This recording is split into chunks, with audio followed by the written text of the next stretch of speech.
Good morning बच्चों। Next topic है Newton का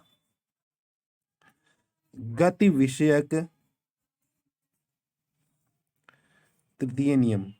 न्यूटन का गति विषयक तृतीय नियम। न्यूटन का गति विषयक तृतीय नियम। इस नियम के अनुसार प्रत्येक क्रिया के लिए उसके बराबर परंतु विपरीत दिशा में प्रतिक्रिया होती है। अर्थात हम कह सकते हैं कि कोई वस्तु किसी दूसरी वस्तु पर बल लगाती है तो दूसरी वस्तु भी परिणाम में उतना ही बल परंतु विपरीत दिशा में वस्तु पर लगाती है। इस नियम को हम क्या कहते हैं? क्रिया प्रतिक्रिया का नियम कहते हैं। क्रिया प्रतिक्रिया का नियम। जैसे मान लीजिए कि ये दीवार है, इस पर हम बल लगाएं इस डायरेक्शन में, तो दीवार भी इस वस्तु पर उतना ही बल आरोपित करेगी। मान लीजिए परिणाम में 2 न्यूटन का बल दीवार पर आरोपित किया गया, तो दीवार भी उस वस्तु पर 2 न्यूटन का ही बल आरोपित करेगी। और यही कहलाता है क्रिया प्रतिक्रिया का नियम। मान लिया 2 वस्तुएं हैं, ए और बी। 2 वस्तुएं हैं। अब ए मान लिया इस वस्तु पर जो ए है वो मान लिया बल एफ अप्लाई कर रही है, तो वस्तु बी भी ए पर उतना ही बल आरोपित करेगी, परंतु उसकी दिशा क्या होगी? एक दूसरे के विपरीत होगी। या ये कह सकते हैं 2 वस्तुएं ए और बी एक दूसरे पर एफ बल आरोपित कर रहे हैं, तो इसका बल हम लेंगे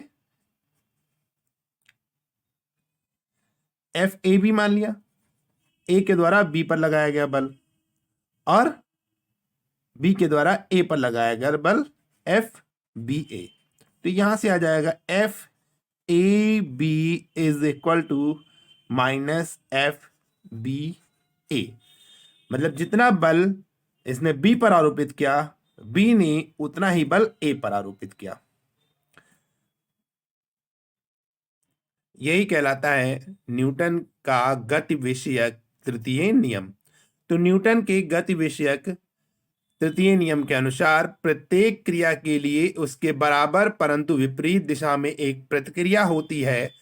अर्थात कोई वस्तु किसी वस्तु पर बल लगाती है तो दूसरी वस्तु भी परिमाण में उतना ही बल परंतु विपरीत दिशा में पहली वस्तु पर आरोपित करेगी। इस नियम को क्रिया प्रतिक्रिया का नियम कहते हैं। ऐसे कुछ उदाहरण भी हैं। जैसे पहला है उदाहरण, इसका एक एग्जाम्पल आप समझ सकते हो। बंदूक से गोली दागने पर, बंदूक से गोली दागने पर। अब जैसे हम किसी भी बंदूक से जब फायर करते हैं तो जब बंदूक से गोली छोड़ी जाती है तो बारूद एकदम से गैस बन जाती है। ठीक है, बारूद में ब्लास्ट होता है तो बारूद क्या होती है? गैस बन जाती है। ठीक है, इससे क्या होती है? गोली जो फैलकर गोली को तेजी से बाहर की ओर ढकेल देती है। बारूद क्या बनती है? विस्फोट की वजह से बारूद गैस में बदल जाती है जो फैलकर गोली को तेजी से बाहर की ओर ढकेल देती है। और गोली भी बंदूक पर एक समान परंतु विपरीत दिशा में प्रतिक्रिया बल लगाती है, जिससे गोली चलाने वाले को पीछे की ओर झटका लगता है। जब भी हम बंदूक से फायर करते हैं तो बंदूक भी पीछे की ओर बढ़ती है। फिर दूसरा एग्जांपल है इस पर तैरते समय। जब भी हम पानी में तैरते हैं, नदी में तैरते हैं, तो तैराक तैरते समय क्या करता है? पानी को पीछे की ओर धकेलता है। तो प्रतिक्रिया के फलस्वरूप पानी जो है वो तैराक को आगे की ओर ढकेल देता है, जिससे तैराक आगे की ओर बढ़ जाता है। तैराक जितनी तेजी से पानी को पीछे की ओर ढकेलेगा, व्यक्ति उतनी ही तेजी से आगे की ओर बढ़ेगा। तो हम न्यूटन के तृतीय नियम से समझे कि प्रत्येक क्रिया के लिए उसके बराबर परंतु विपरीत दिशा में प्रतिक्रिया बल लगता है। प्रत्येक क्रिया के लिए प्रत्येक क्रिया के लिए प्रत्येक क्रिया के लिए उसके बराबर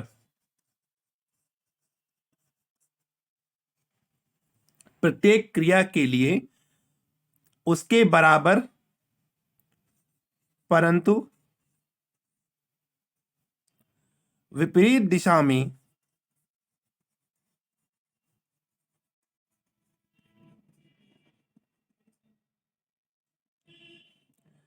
प्रतिक्रिया बल लगता है।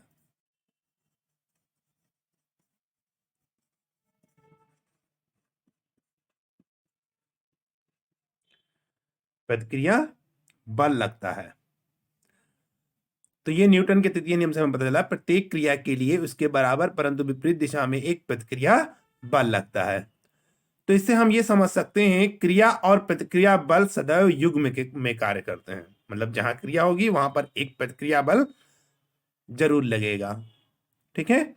और क्रिया और प्रतिक्रिया बल सदैव अलग अलग वस्तुओं पर लगते हैं। जैसे हमने अभी एक एग्जांपल बताया था, ए के द्वारा बी पर लगाया गया बल और बी ए पर बल लगा रहा है। ठीक है। तो ये क्या कह सकते हैं, ये इसमें ए ने बी पर F1 बल आरोपित किया और बी ने F2 पर। तो ये F1 जो है ये किसके बराबर होगा, F2 के, परंतु इसकी दिशा क्या होती है, एक दूसरे के विपरीत होती है। तो बल क्या है, एक सदिश राशि है। तो जब हम इसकी दिशा लेंगे तो इसको हम लिख देते हैं F1 is equal to minus F2। मतलब माइनस साइन का मतलब ये होता है कि ये अगर डायरेक्शन दूसरे का जस्ट इसके विपरीत दिशा में डायरेक्शन होगा। मतलब ये कह सकते हो अगर ये पूरब दिशा में बल लग रहा है तो ये पश्चिम दिशा में बल आरोपित होगा। मतलब ये बल क्या होंगे, एक दूसरे के विपरीत दिशा में होंगे। यही है न्यूटन का गति विषयक तृतीय नियम। नेक्स्ट टॉपिक है संवेग।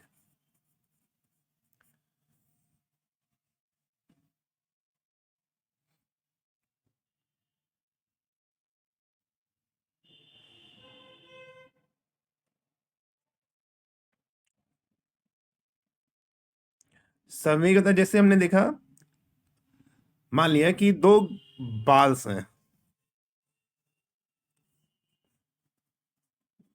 दो गेंद हैं और इनका द्रव्यमान हमने मान लिया अलग अलग है। एक का m1 है और एक का m2 है। अब अगर हम इन दोनों गेंदों को जमीन पर रख दें और दोनों पर हम समान बल लगाएं, दोनों पर हम समान बल आरोपित करें, तो हम ये देखते हैं कि अधिक द्रव्यमान वाली जो गेंद है उसकी अपेक्षा कम द्रव्यमान वाली गेंद में जो वेग उत्पन्न होता है वो अधिक होता है। मतलब ये कह सकते हैं कि एक का द्रव्यमान m1 is greater than m2 हो जाए। किसी परिस्थिति मान लिया जो m1 है, पहली गेंद जो है उसका द्रव्यमान दूसरी गेंद से अधिक है। अब हम दोनों पर समान बल आरोपित करें, मतलब F बल इस पर भी लगाएं, F बल इस पर भी लगाएं।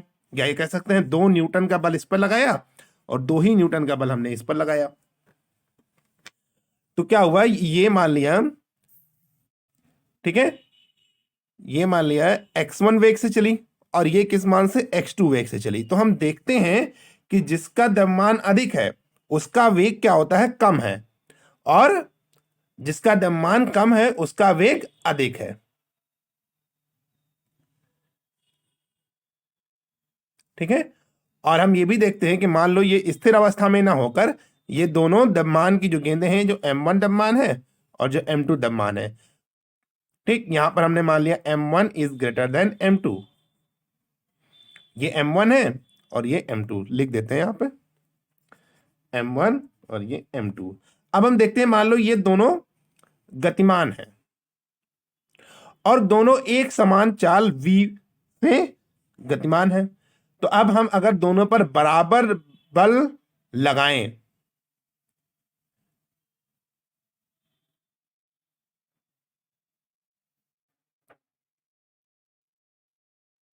अगर हम दोनों पर बराबर बल लगाएं तो हम देखते हैं कि जिसका द्रव्यमान कम है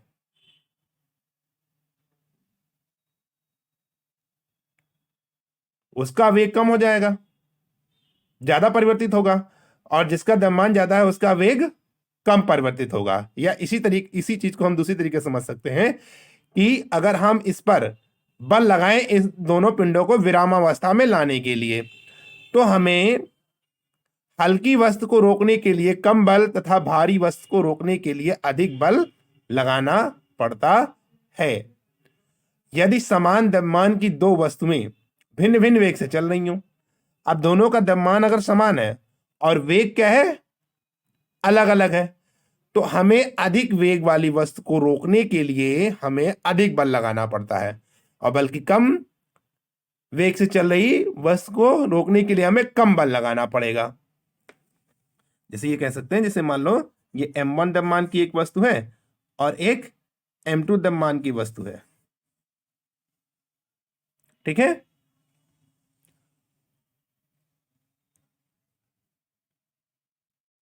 और दोनों एक समान वेग से जा रही हूं, तो अगर हमें बल लगाएं तो जिसका द्रव्यमान ज्यादा होगा, मान लिया इसका ज्यादा है, तो इसको रोकने के लिए हमें अधिक बल लगाना पड़ेगा, और इसका द्रव्यमान कम है तो हमें इसको रोकने के लिए इस पर कम बल आरोपित करना पड़ेगा। इससे हमें ज्ञात होता है कि किसी वस्तु की विराम अथवा गति की अवस्था में परिवर्तन करने के लिए जो भी हमें जिस भी बल की आवश्यकता है वह बल वस्तु के द्रव्यमान और वस्तु के वेग पर निर्भर करता है। इससे हमें एक निष्कर्ष निकला, जब किसी वस्तु के द्रव्यमान तथा वेग के गुणनफल को संवेग कहते हैं। किसी वस्तु के द्रव्यमान तथा वेग के गुणनफल को हम संवेग कहते हैं। संवेग को हम P से प्रदर्शित करते हैं, P बराबर हो गया mv। तो संवेग का मात्रक क्या हो जाएगा, ये द्रव्यमान और वेग का गुणनफल है, तो संवेग का मात्रक हो जाएगा किलोग्राम, द्रव्यमान का मात्रक किलोग्राम, वेग का मात्रक मीटर पर सेकेंड, तो किलोग्राम मीटर पर सेकेंड। तो संवेग का मात्रक क्या हो गया, किलोग्राम मीटर प्रति सेकेंड। अगर इसको हमें सदिश रूप में व्यक्त करना हो तो इसको लिखेंगे वेक्टर P बराबर m cross v vector, P vector is equal to m v vector.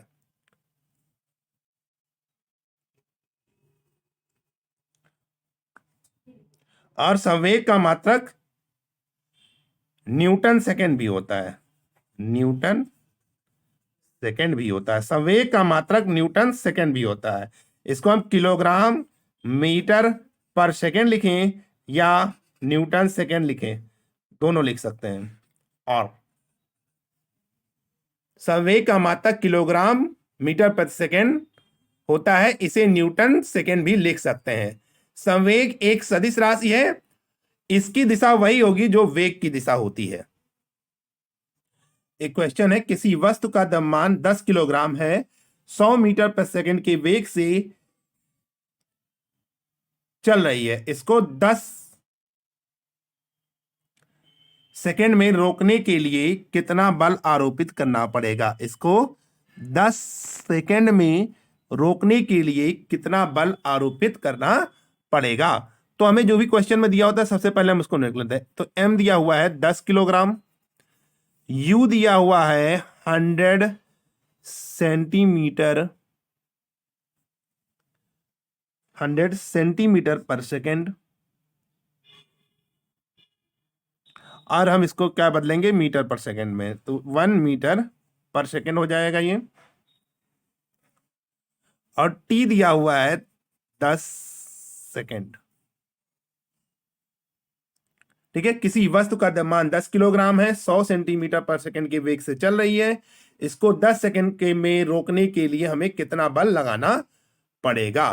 तो हमें द्रव्यमान दिया हुआ है m बराबर 10 किलोग्राम, u दिया हुआ है 100 सेंटीमीटर पर सेकेंड, इसको मीटर पर सेकेंड में बदलेंगे तो 1 मीटर पर सेकेंड हो जाएगा, और समय दिया हुआ है 10 सेकेंड।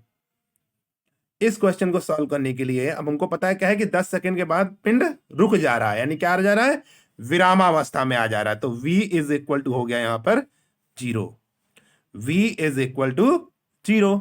अब हम क्या लगाएंगे, अब हमको पता है कि किसी वस्तु पर लगाया गया बल उसके संवेग परिवर्तन की दर के बराबर होता है। तो F इज इक्वल टू हो जाएगा m v minus you upon T. तो यहां से m आपका 10 दिया हुआ है, v दिया है 0, u है -1, u की सबकी वैल्यू रख दिया, t आपका 10, तो ये आ जाएगा -1 न्यूटन। अतः आवश्यक बल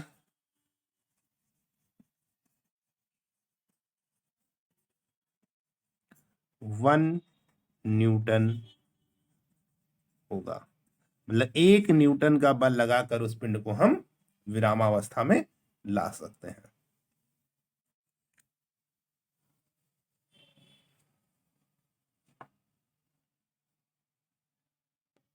यहां पर ऋणात्मक मान इसलिए आ रहा है क्योंकि जो त्वरण है वो क्या है, यहां पर ऋणात्मक त्वरण है, यानी मंदन है, क्योंकि पिंड क्या आ रहा है, विरामावस्था में आ रहा है, तो त्वरण का मान ऋणात्मक होता है। तो F बराबर ma,